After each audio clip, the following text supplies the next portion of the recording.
Emelia had given 12 years to a marriage that slowly stopped including her. When she discovered her billionaire husband's affair, she didn't confront him. She packed a suitcase, took her daughter, and walked away from the mansion that had become a cage. What he didn't know was that buried in their prenuptial agreement was a clause he'd forgotten, one that would shift everything. This is the story of a woman who lost everything familiar and built something powerful in its place. Welcome to Mr. Douglas Tales. May strength find you in your hardest moments, and may courage guide you toward the life you deserve. If this story speaks to your heart, please like and subscribe. Your support means everything to us and helps us bring you more powerful stories. Now let me tell you how a housewife's quiet strength turned betrayal into triumph. The suitcase sat open on the bed, half-packed, clothes folded, then unfolded, a daughter's stuffed rabbit placed on top, then removed. Emelia's hand stopped at the zipper. The bedroom door was open. Henry's voice carried from downstairs, phone pressed to his ear, laughing at something someone else said. Not her. Never her anymore. She reached for the rabbit again, pressed it into the corner of the suitcase. The laughing stopped. Footsteps on the stairs. Emelia closed the suitcase. Stood. The zipper remained open, contents visible, children's clothes, her own folded underneath. Henry appeared in the doorway, still in his suit from the office. He glanced at the bed, at her hands resting on the leather handle. Going somewhere? She didn't answer immediately. Her daughter's voice echoed from the playroom down the hall, counting, singing something to herself. My sisters, Emelia said. He stepped inside. The room felt smaller. For how long? I haven't decided. His gaze moved to the suitcase again, lingered on the rabbit's worn ears poking out from between a sweater and jeans. You're taking Lily. Not a question. Emelia's fingers tightened on the handle. She's my daughter. She's our daughter. He moved closer. What is this about? Emelia said nothing. The counting from down the hall stopped, started again. 1, 2, 3, 4. Henry reached past her, pulled the rabbit from the suitcase, held it. Emelia. His voice had shifted, softer, careful. The voice he used in meetings when someone disagreed. Whatever you think is happening, I'm not thinking anything. She took the rabbit from his hand, placed it back in the suitcase. I'm leaving. His jaw tightened. He glanced toward the door, toward Lily's voice. We need to talk about this. We don't. She zipped the suitcase closed. The sound cut through the room. Final. Henry stepped back. His phone buzzed in his pocket. Once. Twice. He didn't reach for it. How long have you been planning this? Emelia lifted the suitcase from the bed. Heavier than she expected. She adjusted her grip. Does it matter? He watched her move toward the door. Didn't block her path, but didn't move aside either. She stopped. Waited. His eyes stayed on hers. You're not going to ask why, he said. Why what? He stopped, reconsidered. Why things changed. Emelia felt the weight of the suitcase pulling at her shoulder. Lily's counting had stopped again. The house was quiet except for the air conditioning. The distant hum of traffic beyond the gates. I don't need to ask, she said. She stepped past him. He let her. The hallway stretched ahead. Cream carpet, framed photos on the walls, Lily's playroom door open at the end. Emelia walked slowly, each step deliberate. Behind her, Henry stayed in the doorway. I'll call my lawyer, he said. She didn't turn around. So will I. The car sat in the circular driveway, engine running. Emelia had packed it an hour ago, suitcase in the trunk, Lily's booster seat secured in the back. She'd done it while Henry was in his study, door closed, on a call that went long. Now Lily stood by the passenger door, Rabbit clutched under one arm, her other hand in Emelia's. Is Daddy coming? Not this time. Why not? Emelia opened the car door, helped Lily climb into the booster seat.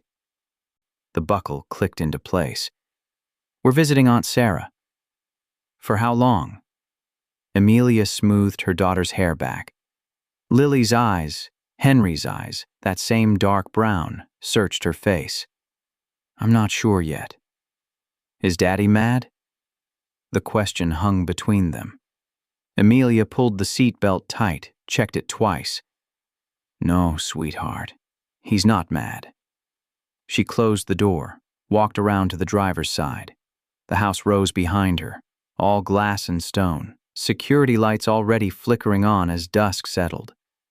14 rooms. She decorated most of them herself, back when Henry had asked her opinion on things. The front door opened. Henry stood in the entryway, still in his suit. He didn't come down the steps. Emelia got in the car, started to close the door. Emelia. She paused, looked at him through the windshield. He raised one hand, not quite a wave, not quite a gesture to wait. She closed the door, put the car in drive. The gates opened automatically. They always did. She'd never questioned it before. The cameras, the sensors, the systems Henry had installed when they first moved in. Protection, he'd called it. Privacy. The gates closed behind them. In the rearview mirror, Henry still stood in the doorway. Then he turned, went back inside. Lily was quiet for the first 10 minutes, then, Mommy? Yes? Did I do something wrong? Emelia's hands tightened on the steering wheel. The road ahead blurred slightly. She blinked. No, baby. You didn't do anything wrong. Then why are we leaving? Emelia glanced in the mirror. Lily's reflection looked back. Rabbit pressed to her chest, seatbelt cutting across her small frame. Sometimes grown-ups need space. From each other? Yes. But not from me? Emelia's throat tightened. She forced her voice steady. Never from you. Lily seemed to accept this. She turned to look out the window, at the houses passing by. Each one larger than the last. Each one set back from the street behind gates and walls and carefully maintained hedges. They drove in silence. Sarah's apartment was smaller than Emelia remembered. One bedroom, living room that doubled as dining room, kitchen with a window overlooking the parking lot. Sarah had moved in after her divorce 2 years ago. Made it work. Now she stood in the doorway, eyes moving from Emelia to Lily to the suitcase. Come in. No questions. Not yet. Lily went straight to the couch, Rabbit still in hand. Emelia set the suitcase by the door. Sarah closed it behind them, locked it. Coffee? She asked. Please. In the kitchen, Sarah filled the pot with water. Her hands moved efficiently, measuring, pouring, pressing the button to start. The machine hummed to life. Emelia leaned against the counter. The apartment smelled like vanilla and old books. Safe. How long? Sarah asked quietly. I don't know. Did he? No. Emelia shook her head. Nothing like that. Sarah pulled 2 mugs from the cabinet, set them on the counter. Then what? Emelia watched the coffee drip into the pot. Black, steady, filling the carafe drop by drop. Her name is Jessica. Sarah's hand stopped. She looked at Emelia. You're sure? I found the messages. Emelia's voice was flat, factual. 3 months' worth. Hotels. Restaurants. She works in his marketing department. The coffee pot beeped. Sarah poured carefully, handed 1 mug to Emelia. Does he know you know? He didn't ask. Emelia wrapped her hands around the warm ceramic. I didn't tell him. From the living room, Lily's voice drifted over, humming something, probably a song from school. Sarah sipped her coffee. What are you going to do? I called a lawyer this morning, before I packed. And? Appointments Monday. They stood in silence, drinking coffee that was too hot, listening to Lily hum. You can stay as long as you need, Sarah finally said. Emelia nodded, set her mug down. I know. The first weekend passed slowly. Saturday, Emelia unpacked. Sarah cleared space in her closet, moved hangers to make room. Lily explored every corner of the apartment. Declared the bathroom cozy, asked twice when they were going home. Soon, Emelia said. Sunday, Henry called. 3 times. Emelia let it go to voicemail. Listened to the messages later, alone in Sarah's bedroom while Lily napped on the couch. First message. We should talk when you're ready. Second message. Lily forgot her blue sweater, the one with the buttons. She might want it. Third message. Silence for 6 seconds, then, call me back. She deleted them. Monday arrived with rain. Emelia dressed carefully. Black pants, white blouse, the pearl earrings Henry had given her for their 5th anniversary. She caught herself in Sarah's bathroom mirror, hand reaching to remove them, then stopping. Sarah knocked lightly. Cars out front. Emelia left the earrings in.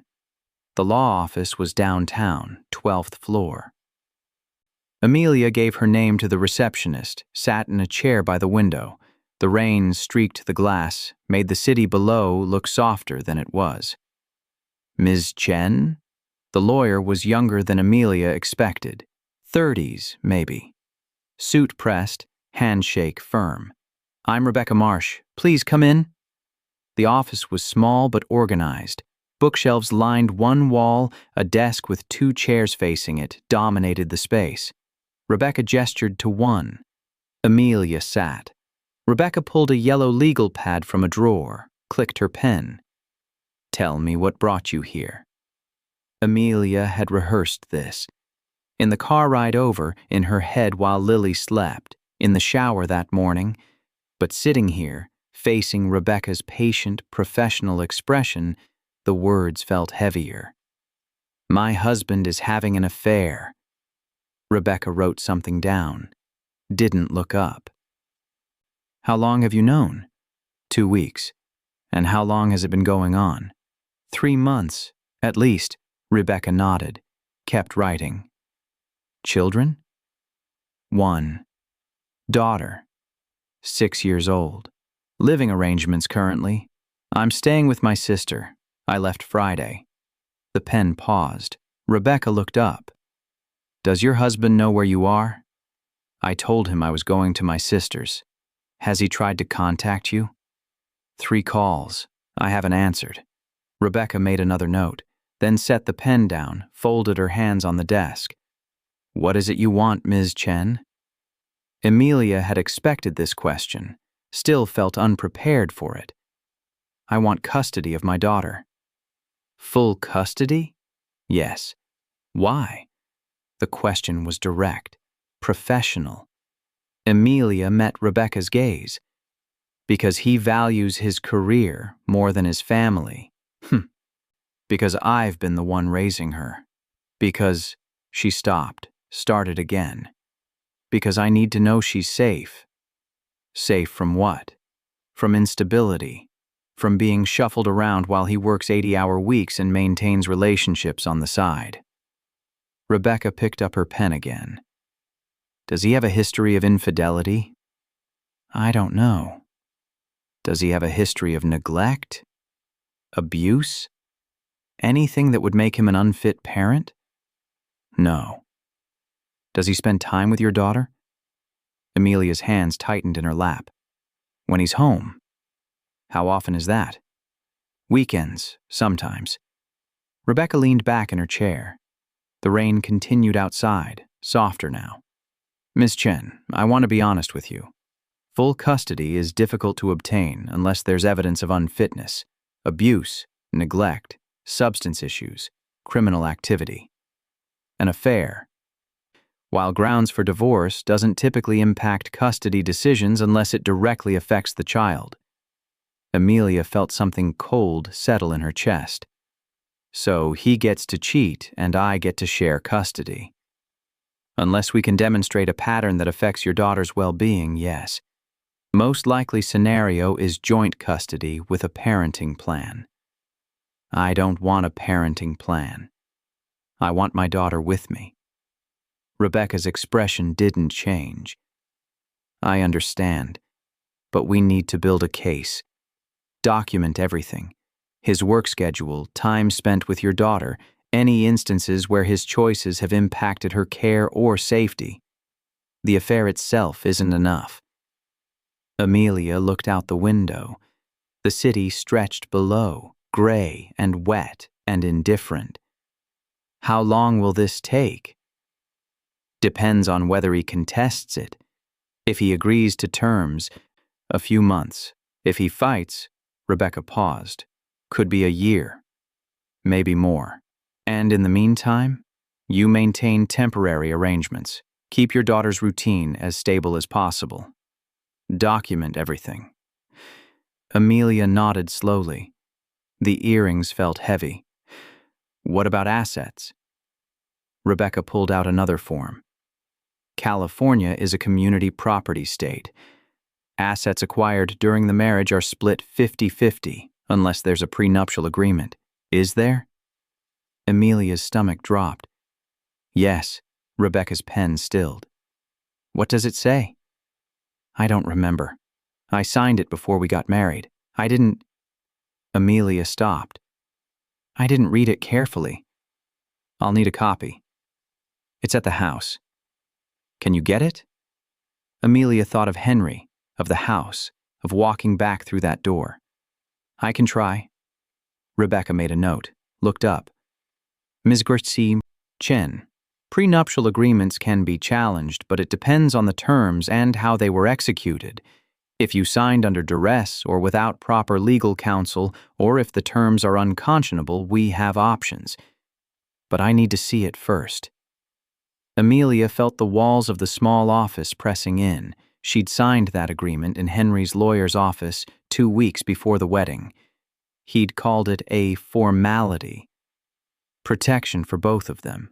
She'd been 24, in love, certain it didn't matter. What if it says I get nothing? Rebecca's expression softened slightly. Then we fight it. But one step at a time. Get me the document, I'll review it. We'll make a plan. Emelia stood. Rebecca stood with her. Thank you, Emelia said. We're going to get through this, Rebecca said, but I need you to be prepared. This won't be easy, and it won't be fast. Emelia nodded, shook Rebecca's hand, left the office with more questions than answers. She didn't go back to Sarah's apartment right away. Instead, Emelia drove. No destination, just movement. The rain had stopped, leaving the streets slick and reflective. She passed the park where she used to take Lily, the grocery store where she shopped every Thursday, the dry cleaner where Henry's suits accumulated like a second wardrobe. Her phone rang. Sarah's name on the screen. Emelia answered. How'd it go? I need to get the prenup. Silence on the other end. Then, when? Soon. Want me to come with you? Emelia considered it. The thought of walking into that house alone made her chest tight, but the thought of bringing Sarah, of making this real, witnessed, felt worse. No, I'll go. Lily's fine. We're making cookies. Emelia heard her daughter's voice in the background, bright and unburdened. I'll be back soon. She ended the call. Turned the car toward home. The gates recognized her car. Opened without hesitation. The driveway was empty. Henry's car gone. Tuesday afternoon. He'd be at the office. Emelia parked. Sat for a moment, hands on the steering wheel, staring at the house. It looked the same. felt different. She got out, used her key. Inside, the air was cool and still. No one had opened the windows. No one had cooked. The kitchen gleamed, unused. Emelia walked through the first floor. Living room untouched, dining room the same. Henry's study door was closed. She climbed the stairs. Their bedroom looked exactly as she'd left it. Bed made, curtains drawn back. The closet door stood open, Henry's side full. Her side half empty where she'd grabbed clothes in a hurry. Emelia went to the desk in the corner, opened the top drawer, files, bills, old cards. She sifted through, searching for the manila folder she remembered, the one Henry had handed her 12 years ago. Not in the first drawer, not the second. She tried the filing cabinet by the window. Alphabetical tabs, insurance, mortgage, taxes. There, near the back. A folder labeled legal. Emelia pulled it out. Inside, the prenuptial agreement, bound and signed. She flipped through the pages, words jumping out at her. In the event of dissolution of marriage, assets acquired prior to marriage shall remain. Waives any claim to. Her hands shook. She closed the folder, tucked it under her arm. A car door slammed outside. Emelia froze, moved to the window. Henry's car in the driveway. He was getting out, phone to his ear, nodding at something someone was saying. Emelia's heart hammered. She looked at the folder in her hands, at the open filing cabinet, at the bedroom door. No time to clean up, no time to hide. She walked downstairs. Henry was in the kitchen when she reached the first floor. He looked up as she entered. The phone call ended. "You're here," he said. Emelia held up the folder. "I needed something." His eyes dropped to it. Recognition flickered. "The prenup." "Yes." He set his phone on the counter, leaned against it. The space between them felt measured, careful. "You're filing?" he said. Not a question. Emelia didn't answer. Henry exhaled, ran a hand through his hair. "We should talk about this." "There's nothing to talk about." "Emelia, I need to go." She moved toward the front door. He didn't follow, but his voice reached her. "You're making this harder than it has to be." She stopped, turned. "How hard did you think it would be?" His jaw tightened. "That's not fair." "Fair?" Emelia's voice cracked slightly. She steadied it. "You want to talk about fair? I want to talk about Lily." The name hung between them.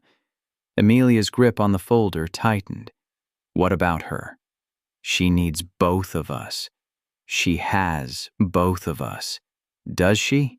Henry pushed off the counter. "You took her away without warning, without discussion. You think that's what's best for her?"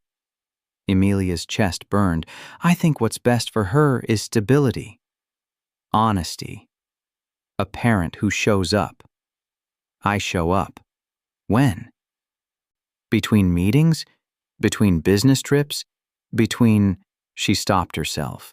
Henry's expression hardened. "Say it." Emelia looked at him. Really looked. The man she'd married at 24, who'd promised her everything, who'd built an empire while she built a home. "Between your girlfriend," she said quietly. The words landed. Henry didn't flinch, didn't deny. His silence confirmed everything. Emelia turned, walked out. This time, he let her go. Back at Sarah's apartment, Emelia spread the prenuptial agreement across the kitchen table.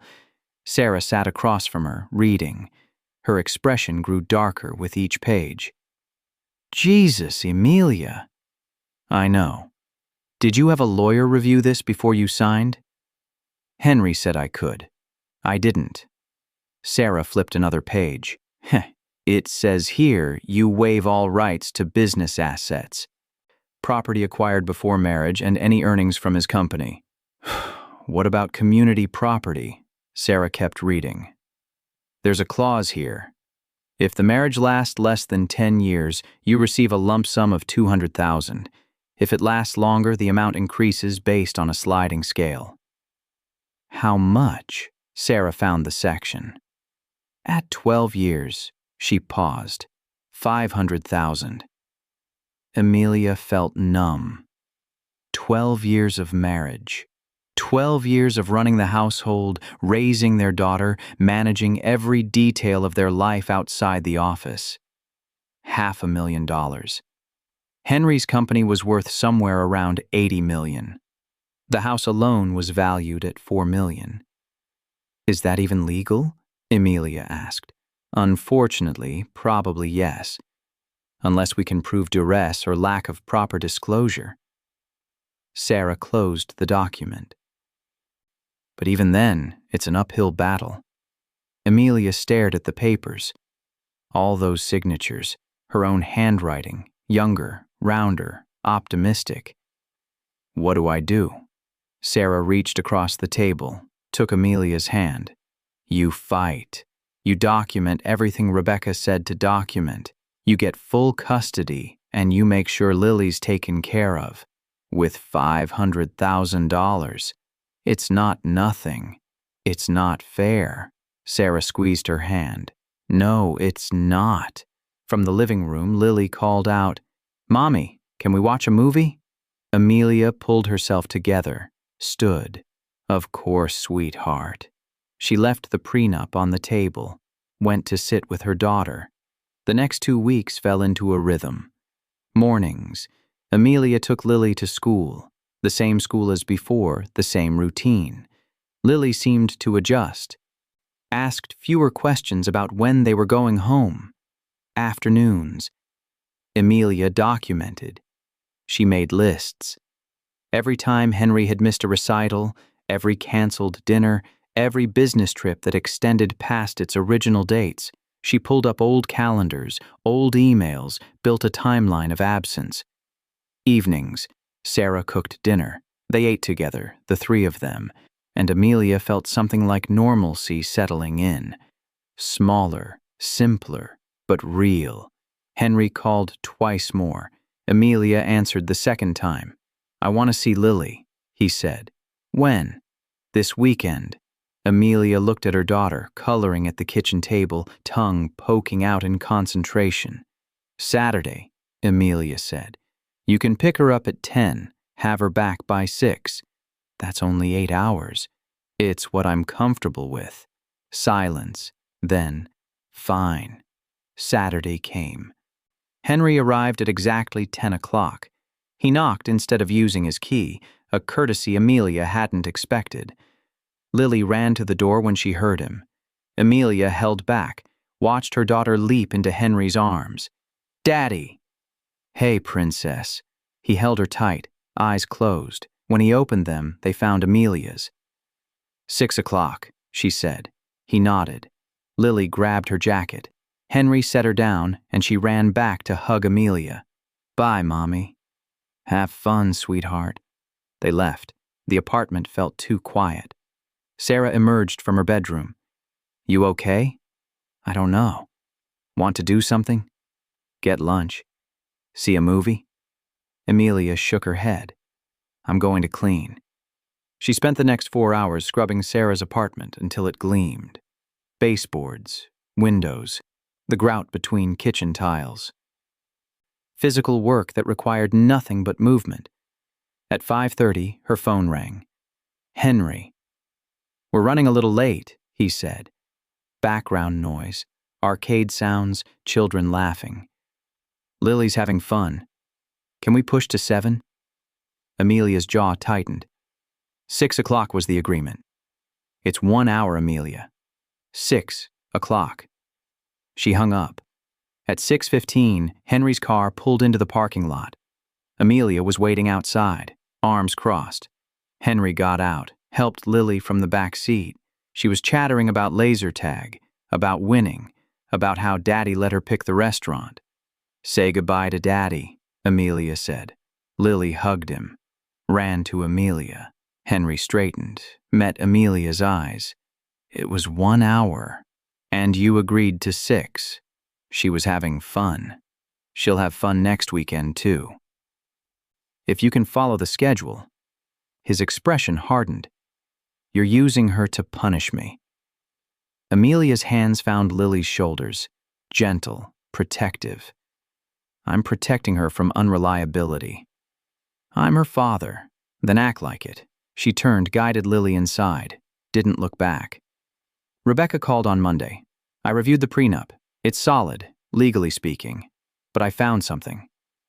Emelia sat down. What? There's a morality clause. A what? Page 17. It stipulates that if either party engages in conduct that brings disrepute to the marriage, specifically adultery, the offending party forfeits certain protections under the agreement. Emelia's pulse quickened. What does that mean?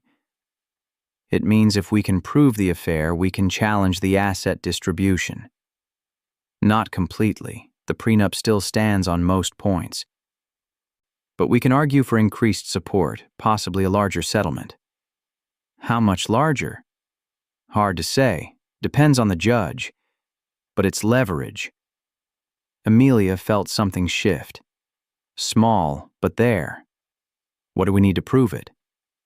Documentation, messages, photos, credit card statements showing hotel stays, witness testimony if possible, anything concrete. The messages. Emelia had screenshots, saved to her phone, backed up to the cloud. I have messages, she said. Between your husband and the other woman? Yes. How many? Dozens. Rebecca exhaled. That's good. That's very good. Can you send them to me? Today. Do it. And Emelia, don't tell your husband we found this clause. Not yet. Emelia agreed. Hung up. Sent the screenshots within the hour. That night, she slept better than she had in weeks. October bled into November. The custody arrangement held. Henry saw Lily every weekend, 8 hours on Saturday. He was punctual now. Always returned her exactly at 6. Emelia documented it all. The drop-offs, the pickups, the way Lily came home tired but happy, talking about arcades and movies and restaurants. She also documented the weekdays, the mornings Emelia made breakfast, the homework Emelia helped with, the bedtime stories, the nightmares soothed, the fevers monitored, the calendar filled with check marks, evidence of presence, proof of primary care. In early November, Rebecca filed the divorce petition. Henry's lawyer responded within 48 hours. A man named David Keller, senior partner at one of the city's top firms. The first negotiation meeting was scheduled for November 20th. Emelia dressed carefully that morning, navy suit, the pearls again. She met Rebecca at her office, and they drove to the mediator's office together. Remember, Rebecca said in the elevator, stay calm. Let me do the talking. If they offer something, we say we'll consider it. We don't accept anything today. Emelia nodded. The conference room was neutral. White walls, long table, water glasses already poured. Henry was already there, suit pressed, expression unreadable. Next to him, David Keller, 50s graying, the kind of face that suggested he'd won more cases than he'd lost. Introductions were brief, professional. The mediator, a woman named Patricia, opened her folder. We're here to discuss terms of dissolution and custody arrangements. Mr. Keller, would you like to start? David leaned forward.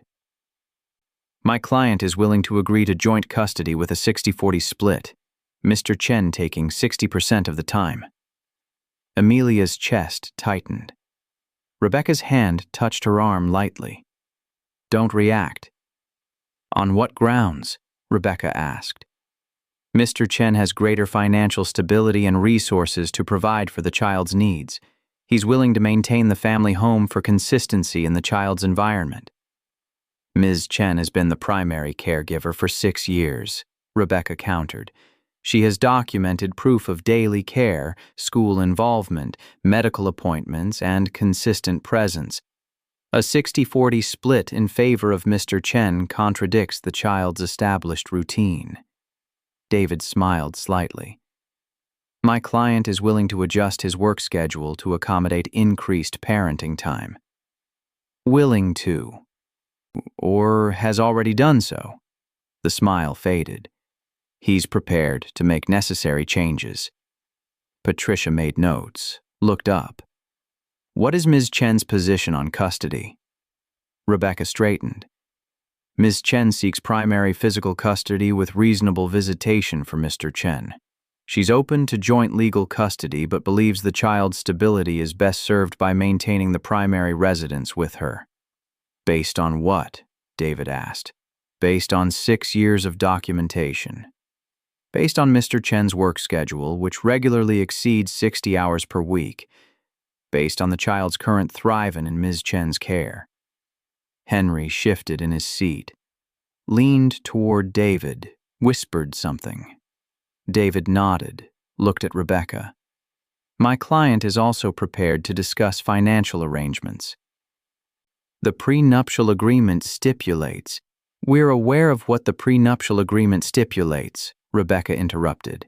We're also aware of the morality clause. The room went quiet. David's expression didn't change, but something flickered behind his eyes. He glanced at Henry. Patricia looked between them. Morality clause? Rebecca pulled out a copy of the prenup, slid it across the table, already marked. Page 17. In the event that either party engages in adultery, they forfeit certain protections and are subject to renegotiation of asset distribution. David took the document. Read. His jaw tightened. This clause requires proof. We have it, Rebecca said calmly. Henry's face paled slightly. Emelia watched him, watched the realization settle. David set the document down, recomposed. We'll need to review this. My client maintains that his personal relationships have no bearing on his fitness as a parent. Perhaps, Rebecca said, but they have bearing on the financial settlement, which affects the child's well-being and Miss Chen's ability to provide stable housing and care. Patricia raised a hand. I think we need to pause here. Mr. Keller, if you need time to consult with your client about this clause, we can reconvene.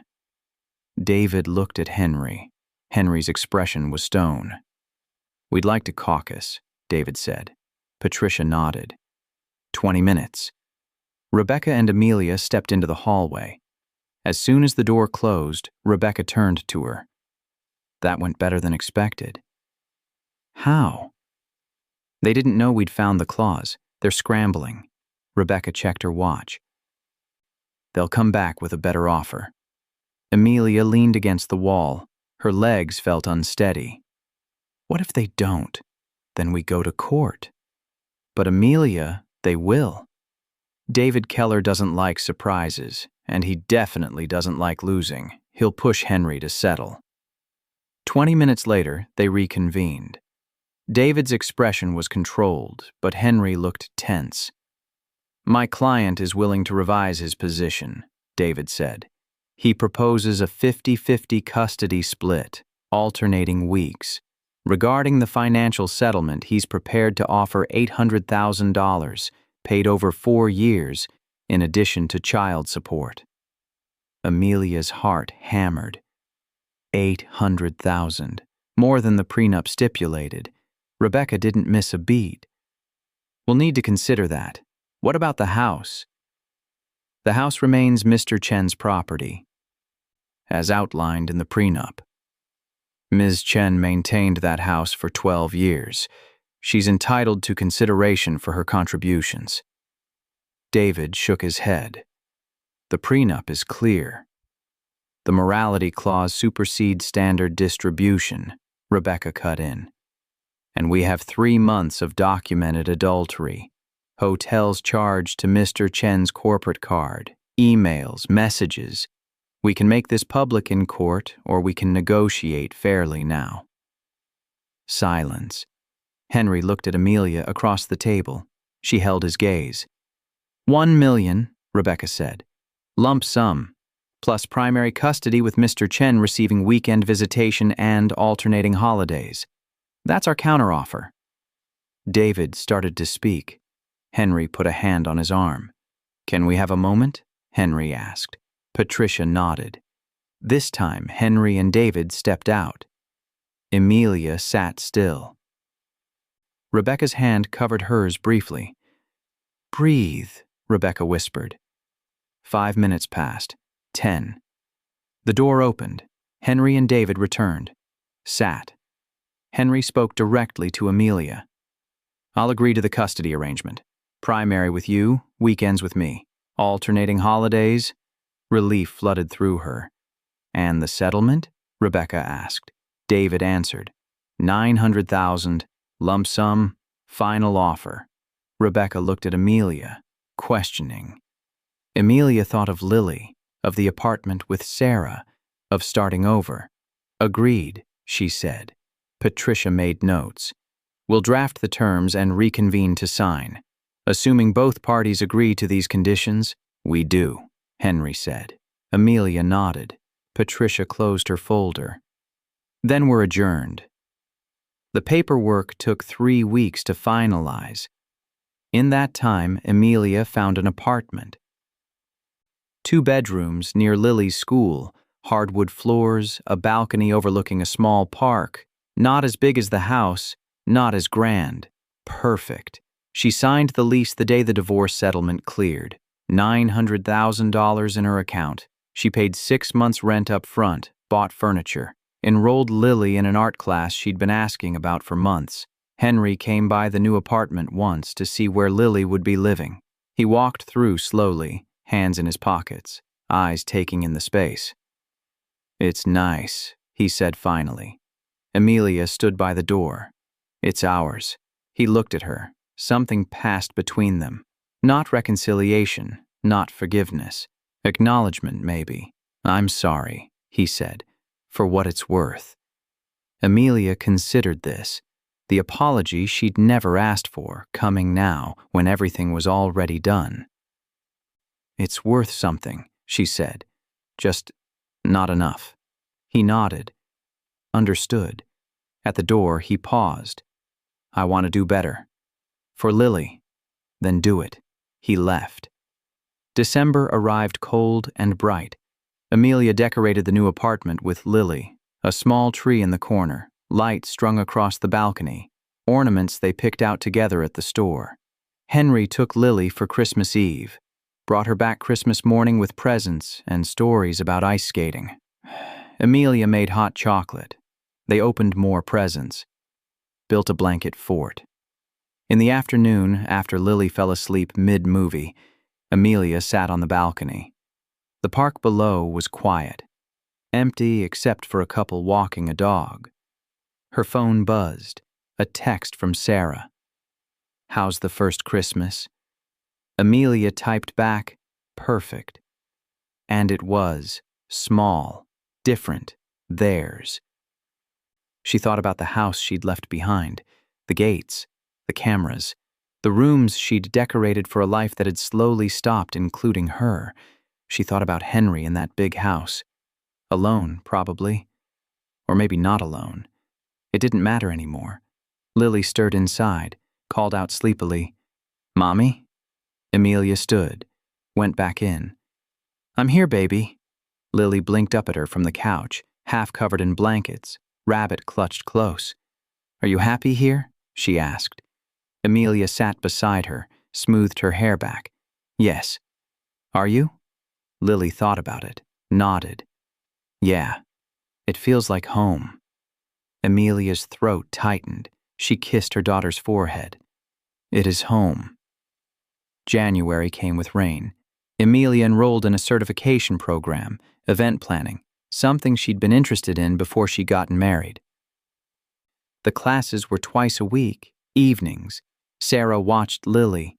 By February, Emelia had her first client, a small wedding, simple, Intimate. She coordinated everything. The flowers, the venue, the timeline. It went perfectly. The couple hugged her at the end of the night, thanked her, said she'd made their day exactly what they dreamed. Emelia drove home, tired and satisfied. March brought warmer weather.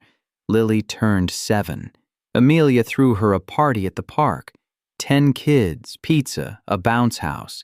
Henry came, brought an elaborate present, stayed for an hour. He was dating someone new. Lily mentioned it casually one weekend, said the woman was nice, that she worked with Daddy. Emelia felt a flicker of something, not jealousy, not anger, something smaller, distant. She asked if Lily liked her. "She's okay," Lily said, "but she's not you." Emelia smiled. April arrived with cherry blossoms. Emelia landed her second client, then a third. Word spread. She was reliable, creative, detail-oriented. Her calendar filled. One evening, she sat at her kitchen table reviewing invoices. Lily was in bed. The apartment was quiet except for the hum of the refrigerator. Emelia's phone rang. Unknown number. She almost didn't answer. Then did. "Ms. Chen?" A man's voice, professional, unfamiliar. "Yes?" "My name is Robert Hastings. I'm calling from Hastings Events Management. We're one of the premier event planning firms in the city." Emelia sat up straighter. She knew the name. Everyone in the industry did. "How can I help you?" "I've heard excellent things about your work. We're expanding our team and looking for experienced planners. Would you be interested in discussing an opportunity?" Emelia's mind raced. Hastings events, corporate clients, 6-figure budgets. "Yes," she said. "I'd be very interested." They scheduled an interview for the following week. Emelia hung up, sat in the quiet apartment, looked around at the space she'd built, the life she'd carved out from nothing. 9 months ago, she'd packed a suitcase in desperation. Now she was building something. The interview went well. So well that Robert offered her a position on the spot, associate event planner with a starting salary that made her pause. "I'll need to think about it," she said, trying to sound professional despite the shock. "Of course. Take a few days." She took 2. Then called him back and accepted. She started in May. The work was demanding. Long hours, high-pressure clients, complex logistics. But Emelia thrived. She'd been managing complex logistics for years, just under a different title. Housewife, mother, the invisible architect of daily life. Now she had a salary, recognition, a business card with her name on it. By summer, she'd successfully coordinated 2 major corporate galas and a high-profile wedding. Her boss pulled her aside after the wedding. "You're exceptional at this," he said. Emelia thanked him. Meant it.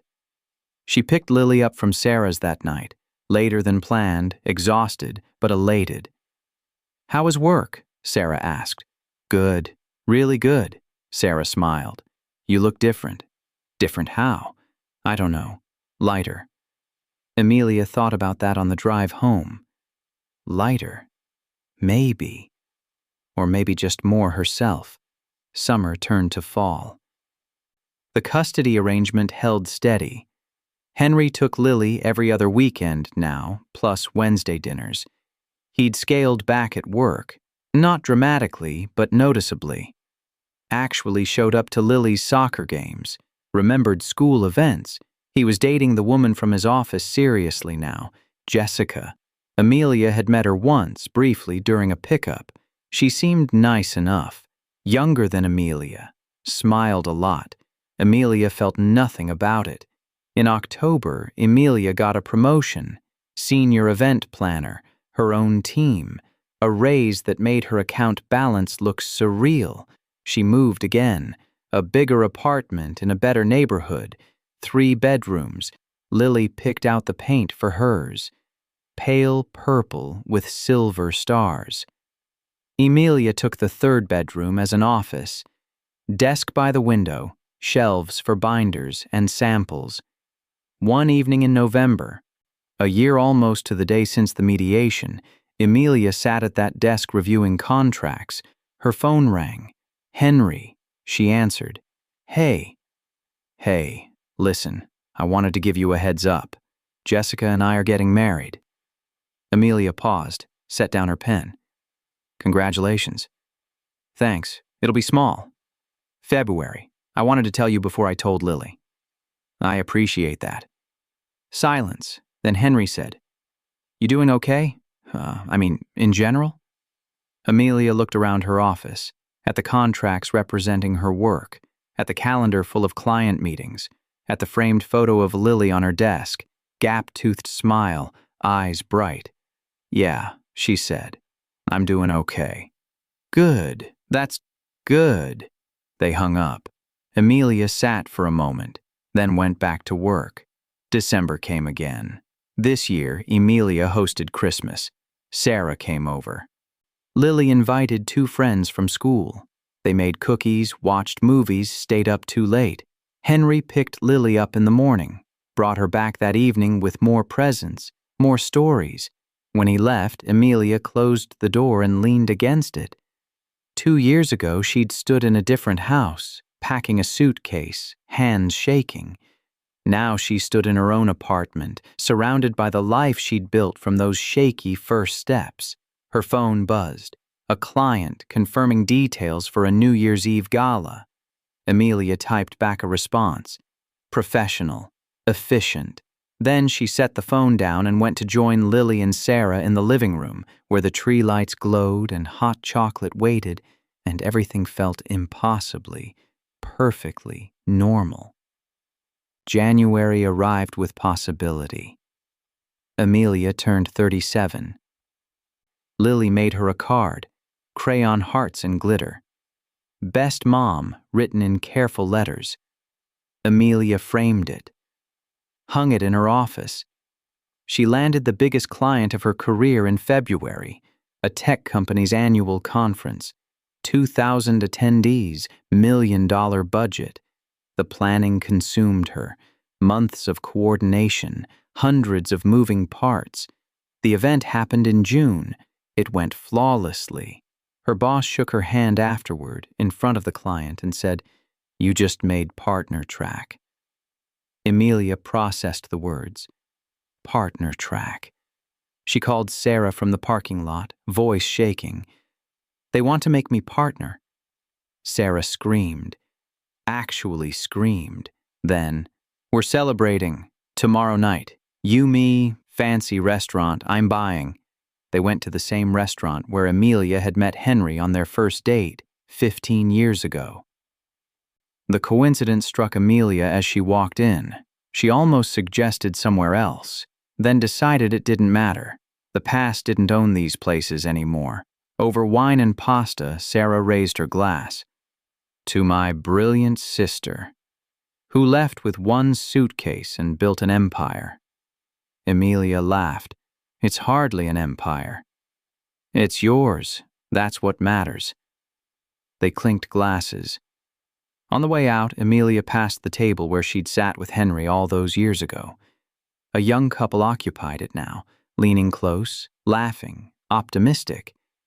Emelia kept walking. Summer stretched long and warm. Lily turned 8, asked if she could go to sleep-away camp. Emelia said yes. 2 weeks without her daughter felt strange. The apartment too quiet. Emelia worked, took on extra projects, met with potential clients. One evening, she found herself at a networking event. Industry professionals, champagne, business cards exchanged like currency. A man approached. Late 40s, kind eyes, introduced himself as Andrew. Ran a catering company. They talked shop for 20 minutes. He made her laugh. At the end of the night, he asked for her card. For professional purposes? Emelia asked. He smiled. Maybe not entirely professional. She gave him her card. He called 3 days later, asked her to dinner. Emelia said yes, then immediately second-guessed it. Called Sarah in a panic. What do I wear? What do we talk about? I haven't dated in 15 years. Sarah laughed. Wear something you feel good in. Talk about whatever you want and breathe. The date went well. Easy conversation, good food, no pressure. Andrew walked her to her car afterward. I'd like to see you again, he said. Emelia surprised herself. I'd like that too. They went out again 2 weeks later. Then again. By the time Lily came home from camp, tanned and full of stories about archery and canoeing, Emelia had been on 4 dates. She didn't tell Lily yet. Too soon. Too uncertain.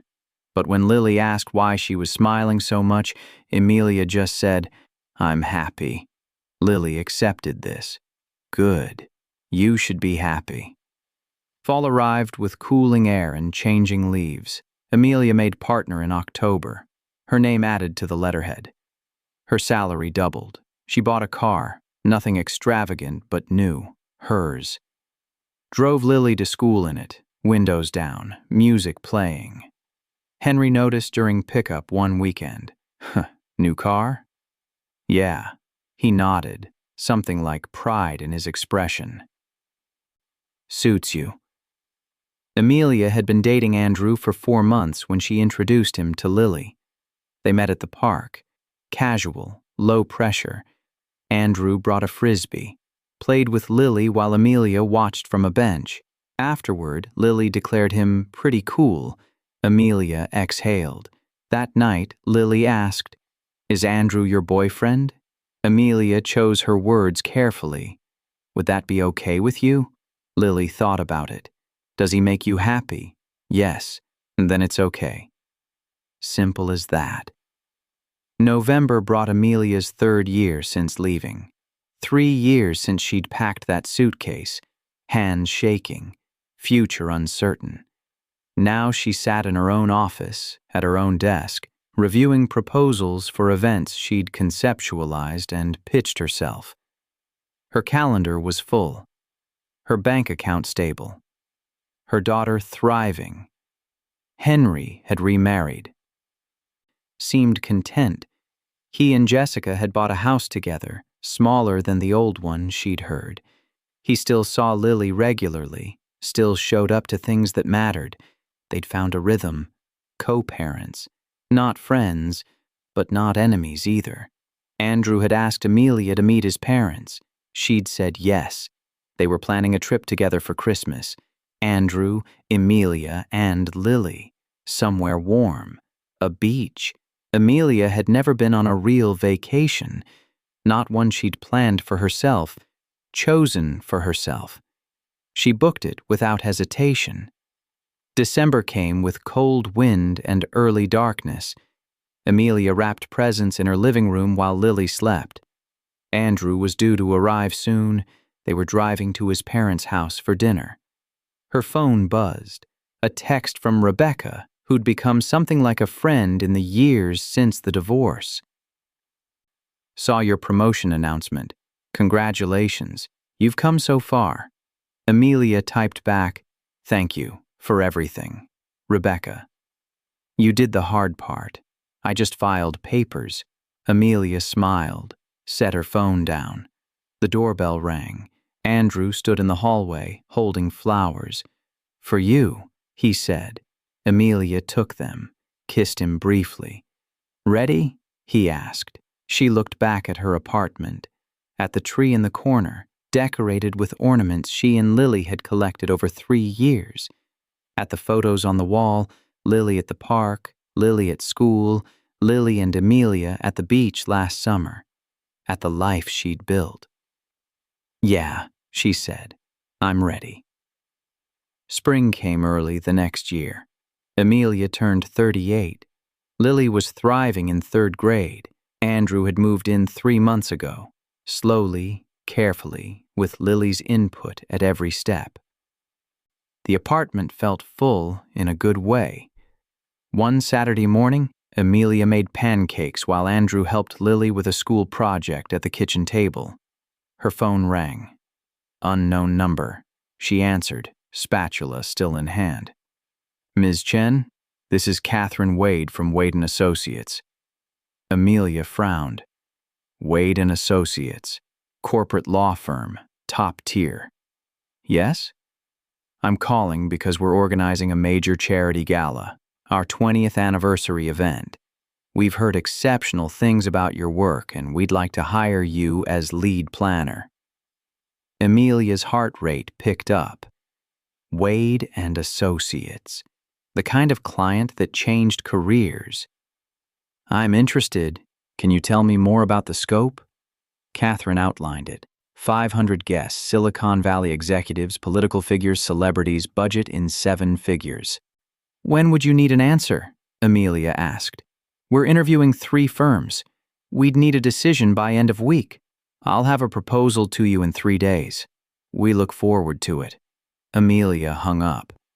Set the spatula down. Andrew looked over. Good news? Maybe. Big potential client. How big? Emelia told him. He whistled. That's huge. Lily looked up from her project. Are you going to do it, Mom? Emelia looked at her daughter, 8 years old, confident, happy. I think I am. She spent the next 3 days building the proposal, every detail planned, every contingency considered, sent it in with an hour to spare. Catherine called back the next day. The job's yours. Emelia closed her eyes. Thank you. We're excited to work with you. This is going to be spectacular. The gala was 6 months away. Emelia assembled her team, coordinated with vendors, managed timelines. The work was massive, consuming, but she loved every minute. In June, the week before the event, Emelia worked 18-hour days. Andrew picked Lily up from school, made dinner, helped with homework. The night before the gala, Emelia came home at midnight. Andrew was asleep on the couch. Lily's completed school project on the coffee table.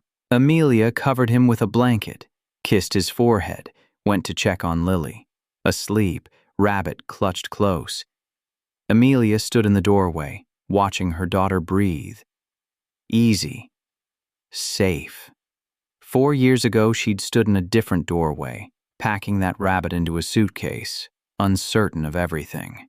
Now she stood in her own home, watching her daughter sleep in her own room. The future built on decisions Emelia had made. Risks she'd taken. The gala went perfectly. 500 guests, flawless execution, speeches, performances, a live auction that raised $2 million for charity.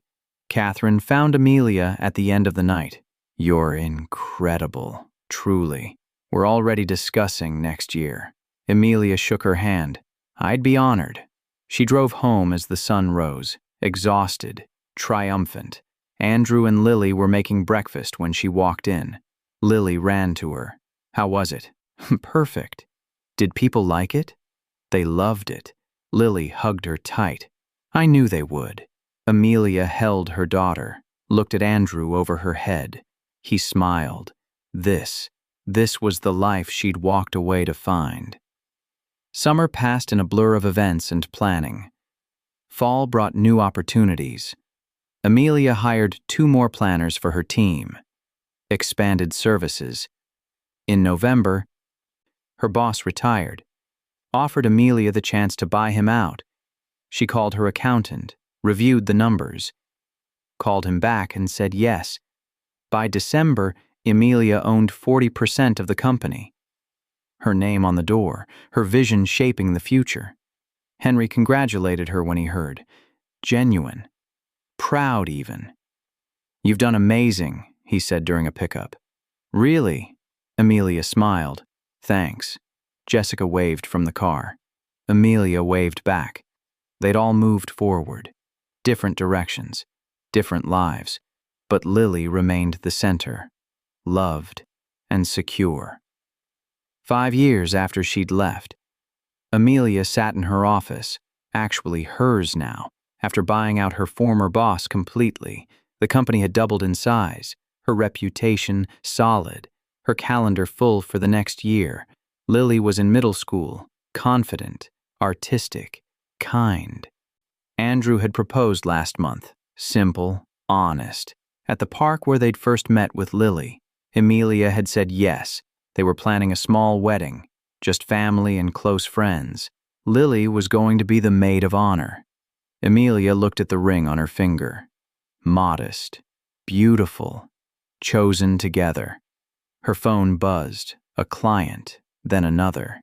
She answered both, scheduled meetings, confirmed details, hung up and sat back in her chair. Outside her window, the city stretched away, busy, alive, full of possibility. Her calendar showed tomorrow's schedule: breakfast meeting, site visit, lunch with a potential client, pick up Lily from school, dinner with Andrew and his sister. A full life. Her life. Emelia closed her laptop, packed her bag, drove to pick up Lily early, surprise her, take her for ice cream. They sat on a bench outside the shop, late afternoon sun warm on their faces. "Mom?" Lily said, spoon halfway to her mouth. "Yeah? Are you happy?" Emelia looked at her daughter, 12 now, growing into herself.